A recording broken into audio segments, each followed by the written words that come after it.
Hello, welcome to Connecting Communities. I'm your host, Nancy Bacci. With me today is Adrienne Pomeroy, the city's ADA coordinator in the Department of Racial and Social Justice. Thank you for coming on today, Adrienne. Thanks so much for having me, Nancy. So we have quite a few points to get through today, so I'm hoping we could start a little bit about your background so viewers can become more familiar with you and what led you to want to be employed with the City of Somerville. Yeah, thanks so much. So I hold a Master of Public Policy from Simmons University, and while I was pursuing that degree, I served in the Boston public school system with serving students with interventions and helping set up students who were on the autism spectrum for success. So being with them in their classrooms, helping their teachers with their IEPs and their 504 plans. So as I was finishing my degree at Simmons, I really started to look at the legislation that was in place to not only support these students, but support providers, and then of course the teachers who are in the school systems every day providing services and interventions for these students, looking at the gaps that existed, the retention rates, and knew that I wanted to really focus my policy work within the disability community. I left Boston for a little bit then, but when I came back, I worked for a self-advocacy nonprofit called Massachusetts Advocates Standing Strong, and was able to be in operations for that organization at the height of the pandemic. And really firsthand learned about how important virtual access is to this population. I like to say I know Zoom like the back of my hand, so I'm really excited that the city is heading towards a trajectory of using Zoom for external meetings very soon. I think we are all very excited about that. And I will say, just to pause for a moment, the work sounds incredibly rewarding. Like, what a very varied opportunities you've had and experiences, and really kind of leading you to this place. And I think to your point about the challenges around access and capacity during the pandemic, I think, not that it was ever a good thing, I don't mean it that way, but I do think an unintended positive outcome of that was the way it really caused all of us to look at how we do our work, how we interact with constituents, how we're providing services, and realizing some barriers that we were not consciously aware of, and just understanding with that transition what that meant when we went from talking like this to only seeing each other on a screen, and how we could continue to really stay engaged with residents during that time. So to your point about that, I do appreciate, and I think there's such vocal support from community members as well to have these other ways to engage in civic participation. So you kind of had all those learnings and experiences, and it drew you to us. It did, and when you're on a trajectory of a career, working with folks or helping those folks to advocate, or even in the operations standpoint, and you have this privilege of having this degree in, policy, what does that look like? And when the ADA coordinator position opened up in late summer of 2021, I said, that's it. And I was a Somerville resident by then, and really was very excited about the prospect of working for the city that I have come to love, because Somerville is this diverse community. We have folks who have been here their whole entire lives. We have folks who have come to be educated, who have come to raise their own families, who have come to take care of parents who are aging in place. And I think even with all the wonderful development that Somerville is experiencing in the growth, it seems that we are growing by the second. There's still such room in this inclusive, wonderful, diverse community that I don't really think exists anywhere else, and it's very special. With that said, I know that because Somerville is as old as it is, we have beautiful topography. We have trees, and we have hills, and we have these streets filled with these houses with multi-generational families. But unfortunately, that presents some very large access issues. Very much physical, in terms of sidewalks and curb cuts and streets and trees. We love our trees, but unfortunately sometimes they get in the way. Yes. And that is not inclusive of folks who identify as having a disability. That's also young families who are pushing strollers and trying to transport children to school and daycare to the various parks we have. With that said, I knew that I was in a great position to be able to help continue to inform our existing ADA transition plan and really work with the Commission for Persons with Disabilities, and then to dig in and really come to know all of our residents. As of the last census, there are over 6,000 people in Somerville who identify as having a disability. And then we know that we have a great aging population in Somerville, and some of those narratives is that sometimes you age into disability. You may not be able to walk as well, or you may need assistance. And especially if you want to age in place, you may need some other benefits in order to help you do that. And so I think I joined the city at a really unique time. You know, Mayor Curatoni was ending a legacy and years of serving, and we welcomed Mayor Ballantyne in January 2022. And now where we are is that we have this amazing ADA Community Survey that is out till the end of June in order to expand my reach and my outreach, hearing from folks, because I can't be anywhere and everywhere all the time. I wish I could, but wanting to know wherever you live in Somerville, and even if you are a business owner in Somerville or work in Somerville and live somewhere else, you know, wanting to know where you see the barriers for our community. So I think before we jump into survey specifics, so I think that we've covered a lot of information in the beginning. So I do think people often have very definitive questions about what does the ADA coordinator do? What is that role? So what does it do for the residents as well as what does it do for the city? So we're going to talk about the survey overall, but a little bit, I think, setting the context for that will be helpful as it relates to the work of the survey. Yeah, so I do a lot of things. So first of all, speaking of access to programming and physical access, we are now in a time as a city where the majority of our public meetings are still virtual, but an example like City Council is now in a hybrid format. So we have folks who, if they want to, are welcome to come to City Hall every other Thursday evening and be in person for that meeting. And then we have a lot of folks who still join virtually. And sometimes to do that, either virtually or in person, you may need an accommodation. So you may need the agenda in a different format than it's presented right now. You may want it in a larger font than, I'm assuming, the 11 or 12 point font that's traditional that it's printed in. You may need it, you know, in Braille.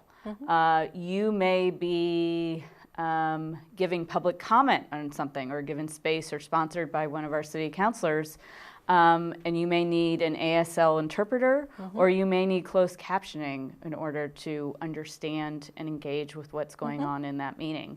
ASL, American Sign Language, is a language. And so I exist to really make folks understand that that is a language that people use in order to communicate, and therefore it's very vital. Closed captioning can help a lot of folks. Sometimes it's just really good for your brain to see the text as people are talking, and then having that transcript of exactly what was said is so important, especially if there's something on that agenda that's really important to you, that you're really passionate about, or just having, you know, a record for us, you know, to know what was said. So I exist to take in those accommodations for a variety of public meetings. We, of course, have a lot of public discourse around when we're making changes construction-wise, or we're looking at bike lanes or changing parking. That is part of our public process. So there may be folks who want to engage with those processes, and providing these accommodations helps them do that much more. In addition to that, I work with various city departments. I want to say it's almost all of them at this point, overlapping as we're making our city the best it can be, really taking into account the ADA and accessibility, because we have to. So I am in constant conversations with engineering, mobility, business owners, as we're making those changes to make sure new developers who want to come in and build new builds within our community, property owners who maybe want to make some changes and update for their renters, things of that nature. And then on the internal side, which I don't think is talked about enough, I'm a resource for my colleagues and the people who work with them, because we have a diverse workforce in Somerville, and sometimes folks need reasonable accommodations to be able to fulfill their job requirements. Similarly to what I just mentioned, things in different formats. Maybe you need a different type of mouse so it's comfortable for your hand. You know, maybe you have arthritis or something physical going on there and you need help with that. You may need a certain type of chair so you can be comfortable.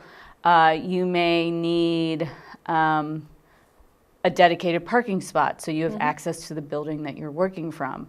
And you may need to maybe shift your work schedule a little bit depending on your needs, which of course is a conversation between you and your supervisor, but I exist as a resource about the best way we can do that. And also because the city is, you know, legally obligated to make sure that their employees are set up for success, because I think we do attract the best and the brightest. We 1,000% do. So I think, you know, again, you've covered a lot of ground, and I think it's interesting when you start thinking of that. I would say us at Health and Human Services definitely view you as an information resource as well, which is, I think, is important for community members to know. You know, when people are sometimes navigating things that feel like challenging in regards to ADA, really having a subject matter expert and that point of contact to help suss the details out is always very, very helpful. And I know myself and staff have always had really positive interactions with you, and you've really been a great resource and font of information for us, which is important. And I think, too, I appreciate when you mentioned earlier, we use the word access in different ways. And it's sometimes very interesting as we step back, and this will lead us in a little bit about the survey, to see how people define access, right? Because sometimes I think people go to almost like a physical model in mind, being like, can you access a space? Is there a barrier? And not sometimes thinking of these other things that also are equally as important for access. Even to your point about closed captioning, you know, people just process information differently as well. And I will say, even to your point about getting older and things like that, there are different challenges navigating the city, wanting to feel safe about the spaces you're walking in. We have a really robust environment where people are out and about all the time, and ensuring that they're staying safe at any age and with any type of ability to just navigate the space they live in or want to come and utilize our beautiful parks and playgrounds. So really thinking of kind of what that all entails. So now I think we come to the part where we're really hoping to inform the community about, so you are conducting a survey. Tell us a little bit. We're going to go through all the steps, the why are we doing a survey now? What are we asking? What are we going to do with it? Yeah. So first of all, we have an existing ADA transition plan. It has been in existence for, I think, 10 years at this point. And it is this very ambitious plan that is so nitty-gritty in the details. The city at the time used a great resource, which is the Center for Human-Centered Design, which is out of the New England ADA Center, just you know, downtown. And so we brought these consultants in, and they basically scoured every single city building, including our school buildings, our fire departments, our police departments, sidewalks, curb cuts, you name it, with a very fine-tooth comb, and basically laid out a plan for how we could make every single one of those things compliant with the ADA. And so they laid it out 10 years ago, and we've made some ground with that. But we're 10 years in, and a lot has changed within the city in 10 years. And the great thing about this plan is it's a living, you know, document. It can be changed depending on budget and other factors. The city does not occupy some of the buildings that are mentioned in that plan and may not a couple, you know, certain time from now. And so everything changes. So the point is that it's time to really dig in and look at that plan, see where we are, see how far we've come, and go from there. And this survey is going to be a really integral part of that, because then again, you know, city staff, myself included, are on the ground when we can be to look at things, check in with our construction teams, things of that nature. But we don't know anything and everything. And that's where we need the public's help. Right. You know, the eyes and ears, you know, tell us what's missing or what we're missing. Is there something going on your street? Is there something that you think could be better? You know, is there a tree that maybe is starting to age and you're thinking it might be a little problematic, you know, 5 or so years from now? So the survey really first is going to gather some data about who really feels accessibility is a priority. It's going to ask them, are they somebody who identifies, or do they know somebody who identifies, or is their work tied to that population of people, or are they just somebody who really cares about accessibility for all within our community? We're going to ask them to sort of rank priorities. We know the priorities we listed in the survey are all priorities. They are priorities based on this plan. They are priorities of all the departments, but we're asking folks to rank them because once we start to dig into the 8A transition plan, we want to look at the things that people are really seeing as the most important. We give folks space to sort of talk about, their stories of accessibility, maybe some other things they asked. We asked for some optional demographic data if they want to give that out. But we really want to hear from people so we know what we have to aim for first. There's a lot of ground to cover, and so that's why this survey is out there. That seems like a good baseline to establish. And I think to your point too, the fact that the transition plan was done a number of years ago, and honestly, when you were saying that, I was thinking of my mind like, oh, that building didn't exist, and this new thing.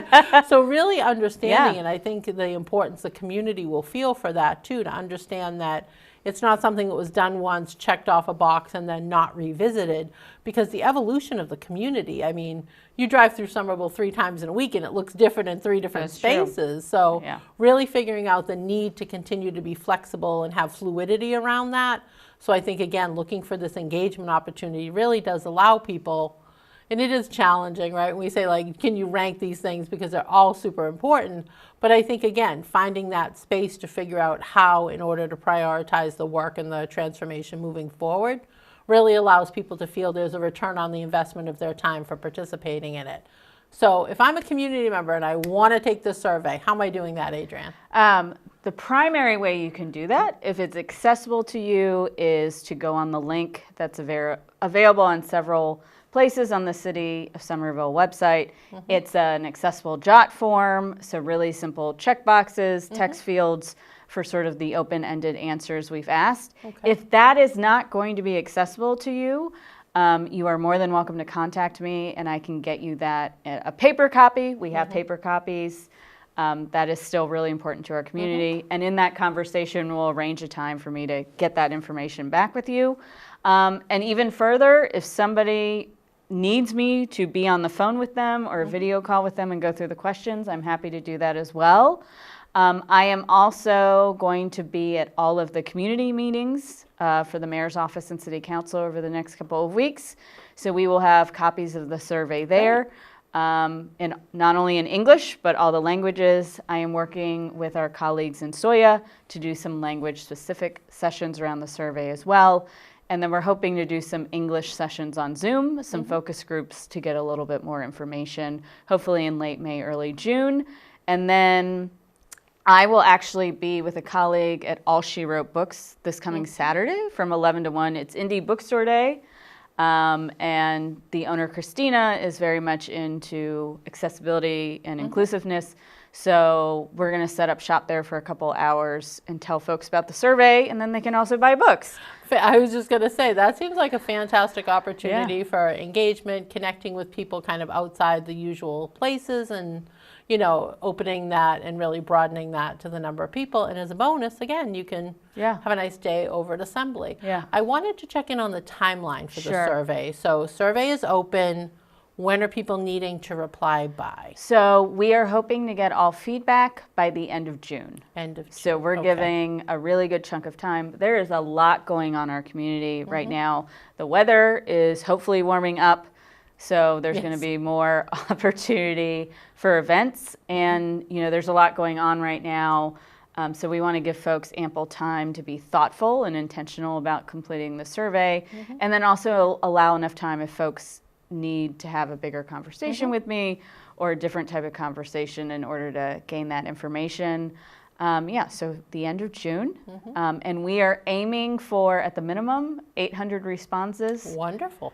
We would like more, of course. Of course. But we're heading towards 800. We're getting close to the 300 mark, so we're hoping that sort of this last couple of months will be a great push. And I am trying to be as many places along with my colleagues as possible. Well, that feels like a reasonable threshold to reach. I mean, the fact that you have that number in already, you're making yourself so visible in conjunction with others in your department. And again, I think re-emphasizing this point as well, like your willingness to connect with people in the way they need to in order for them to fully participate. Yep. So I think, again, you know, we know sometimes we want people to connect, and I love jot forms, and I know not everybody does love jot forms, or some people want that face-to-face interaction, prefer the hard copy. So I think and really appreciate removing all barriers to participation in that way. I think really lets people know how important and valued their voice and time spent on this really is, which then leads us to the next part of this, right? So it's what I kind of sometimes flippantly call my so what question, which is we've done all this, right? Now, so what? So in terms of so what happens now, not so what, but. So I mentioned the transition plan, Yes. that this data will inform us, you know, what direction we need to keep going with that plan. It's also going to help me as the ADA coordinator and subsequently racial and social justice in the whole city and the mayor really see what people's priorities are. And I'm going to be able to take this data back to our department leads and say, you know, I know you're working on this, but here's what I'm hearing from the survey that this is more a priority. You know, can we talk about this a little bit? I think it's also going to help inform as we have conversations, you know, early conversations with new developers who want to come to our city, you know, that they are keeping accessibility at the forefront and what our population expects them to be thinking about as they're thinking about a new residential building or a new retail building. We have a lot happening in Somerville. Yes. And then we want people to know that accessibility is a priority and that this data is being used to inform potentially policy change within the city, you know, a lot with accommodations, and therefore how we go about and changing our thinking and expanding our thinking as we embark on new projects in the city. And I know it is one of the priorities of Mayor Ballantyne, and it's really great timing for us to be able to do this. Yeah, I mean, it's so important. I think that can't be emphasized enough, particularly for a community as vital and as vocal as Somerville is. So I think you'll get to the 800 number. Yeah. Because I think people want that place in order to be able to share what they're thinking and feeling, and quite frankly, their hopes for what they want to see in the community. And there aren't always these opportunities for this type of participatory engagement. So I think people will really appreciate wanting to be able to share what they may have been thinking about for the past 10, 20 years or something that they just saw while they were out on a walk the other day. So I think this time frame also allows, as we've noted, despite the fact that it was raining when we came in here, it is springtime, they keep telling me. So people will be out and engaged in different ways. And sometimes that allows people to notice something happening in the community or something that could be considered a barrier and obstruction in a way that they didn't see when, you know, we tend to spend more time indoors in winter. So I think, again, I think you're going to get the results you want. I really hope so. Yeah. I wanted to ask as well, so it's going to help inform that and make better connections with you. Where will community members be able to see kind of the body of information collected from the survey? Similarly, we'll probably have some sessions once, you know, we have a fabulous analyst in RSJ, Liz Ronan. Once she's able to analyze that raw data, and we will probably get some help from our friends in Somerstead as well, we will plan some sessions to report out on that data. Fantastic. I know the mayor and her administrative team is very excited to hear it. I know our colleagues are already very excited to hear it. I keep getting asked for spoiler alerts, and I'm like, you're gonna have to wait. Well, I was going to ask you that, kind of put you on the spot a little bit here now, knowing how closely you work with Health and Human Services.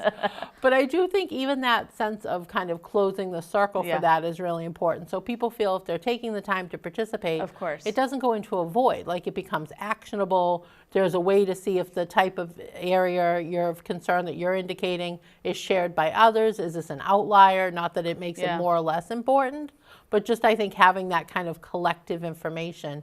And as you know, working here, we work in a very data-driven Yes. system here, which is great because that should inform the work that we do across the spectrum. So I imagine your team and Somerset are both very eager to kind of dive in and start doing all of the magic with that, and then letting the rest of us see kind of the polished part of this is what Yeah. the survey results look like. Yeah, it's very exciting. I will tell you there's a lot of feedback about accommodations for meetings, which I know we talked about, and there's a lot of feedback, no surprises, about sidewalks and trees and, you know, infrastructure, so, which is not surprising to me at all.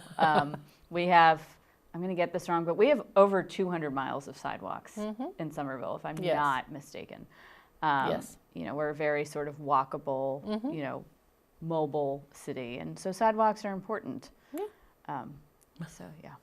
Yeah, I mean, I think, you know, you shared a bunch of information. So if people are looking for follow-up, have specific questions about the survey, they want to know perhaps before engaging with the survey, they should connect with you directly. Is that right? Yeah, so the best way to do that is by email. So I can be reached at ada@Somervillema.gov. My extension for my city line is 2059, and that is checked every day. And I do make a very good faith attempt to get back to folks in about 24, 48 hours. So those are the best ways to reach me. And then, of course, if it's much easier for somebody to call 311, that team is really good about getting things on my desk. So, Excellent. Well, thank you again for taking the time to come on. I mean, I think that the community is going to be so interested and responsive to this that I'm excited to see what happens as, you know, as the end of June comes, as the numbers start being assembled and really being able to see any leverage points across all city departments that we work in, like how we're able to partner and create change that really will allow the community to feel their voice was reflected. So this has been great. I really appreciate you taking the time. yeah, thanks so much for the time, Nancy. Excellent. Thank you again for watching. We'll see you next month.